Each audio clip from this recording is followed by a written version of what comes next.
L'Arabie saoudite a longtemps tergiversé. Mais finalement la décision est tombée le 22 juin.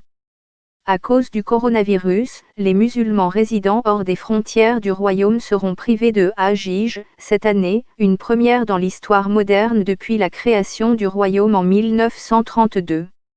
Le pèlerinage annuel à la Mecque, ville sainte et capitale de la province de la Mecque en Arabie saoudite, se tient fin juillet avec un nombre très limité de fidèles. Sur le site internet du ministère saoudien du Hajj, les services traditionnellement proposés sont d'ailleurs indisponibles.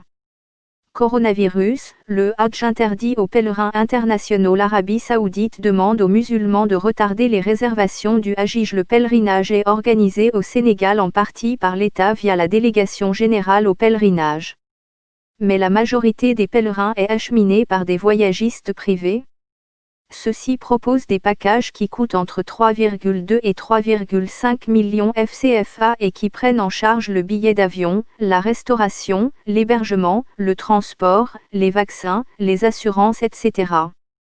Avec l'annulation du Hajj et la suspension en mars de l'Umrah, pèlerinage qui n'est pas une obligation comme le Hajj, un des 5 piliers de l'islam, toute la chaîne de valeur du pèlerinage est affectée. Les visites aux lieux saints de l'islam ne génèrent pas moins de 40 milliards de francs communauté financière africaine de chiffre d'affaires par an. Avec 12 800 pèlerins par an pour environ 3,5 à 4 millions de FCFA par personne, imaginez toutes les sommes à mobiliser durant ces événements et tout ce qu'il y avait comme activité parallèle au pèlerinage, explique Oureitiam, une femme d'affaires qui possède une agence de voyage spécialisée dans le tourisme religieux. Du transport aérien, à l'hôtellerie et la restauration, en passant par le commerce et les prestations de services, les activités sont à l'arrêt pour beaucoup, à cause de la pandémie de Covid-19. Le professeur Abdoulaziz Kébé est le délégué général au pèlerinage au Sénégal. Il est conscient des conséquences économiques de l'annulation de cet événement religieux. Pour certaines de ces agences, il y a d'autres activités bien sûr en dehors du pèlerinage, il y a le tourisme religieux en Algérie, en Turquie entre autres. Mais pour une grande partie des agences, l'activité principale reste le Hajj. Par conséquent, c'est un manque à gagner extraordinaire pour ces organisateurs, affirme le professeur Kébé. Madame Thiam abonde dans le même sens et déclare que les opérateurs qui tentent de diversifier leurs activités font principalement de la billetterie. Depuis le mois de mars, il n'y a pas de billetterie qui fonctionne au Sénégal, déplore TL. À la baisse des revenus des voyagistes sénégalais, s'ajoutent aujourd'hui des demandes de remboursement introduites par d'anciens candidats au Hajj et à l'Umrah qui avaient déjà payé tous les frais exigés par les agences. Entre la Umrah Rajab et la Umrah Ramadan, c'est les deux grandes saisons pour la Umrah et malheureusement les gens étaient prêts, les places étaient vendues, les billets d'avion déjà achetés. Personnellement, j'ai remboursé mes clients pour la Umrah alors les compagnies ne m'ont pas remboursé mon argent, affirme Madame Thiam. Le voyagiste précise toutefois que les demandes de remboursement sont de l'ordre 5 à 6%, le reste des pèlerins préférant être considérés en priorité pour le Hajj 2021. Le tourisme religieux finance ainsi directement ou indirectement des centaines de milliers d'emplois. Maodo Malik Kébé vend des chapelets, des tapis de prière, de djellaba, foulards et autres articles cultuels dans sa boutique située aux Parcelles Assainies dans la banlieue de Dakar, la capitale sénégalaise. Le commerçant prévoit déjà une année difficile, s'attendant à voir son chiffre d'affaires chuter d'environ 30%. Le Hajj était pour nous une occasion de vendre nos produits mais également d'acheter de nouveaux produits que nous vendons une fois de retour au pays, ajoute Maodo Malik. Il y a d'un autre côté les vendeurs de moutons, qui ne pourront pas comme chaque année évacuer les bêtes invendues lors de l'aide aluminium ADA, communément appelée Tabaski dans le pays, au cours des cérémonies célébrant le retour des pèlerins de la Mecque. Ces fêtes aussi fastueuses que les mariages, baptêmes et ganalés, cérémonies célébrant le retour des pèlerins de la Mecque, au Sénégal sont le gagne-pain de Mati Tall, cuisinière professionnelle à Pikine, un quartier populaire de Dakar.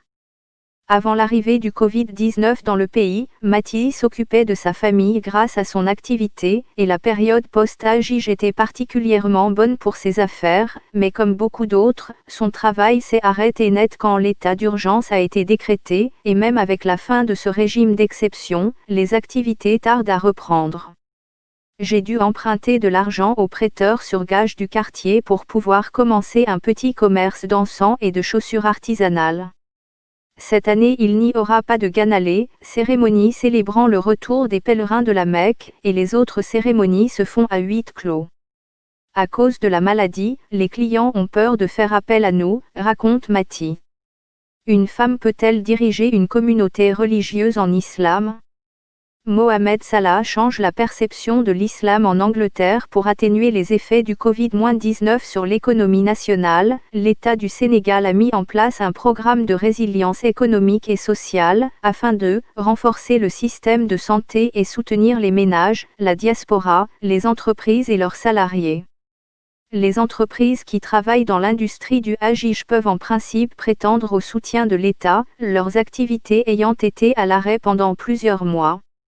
Mais les voyagistes se heurtent à un problème d'orientation institutionnelle lorsqu'ils entreprennent les démarches pour toucher l'aide promise.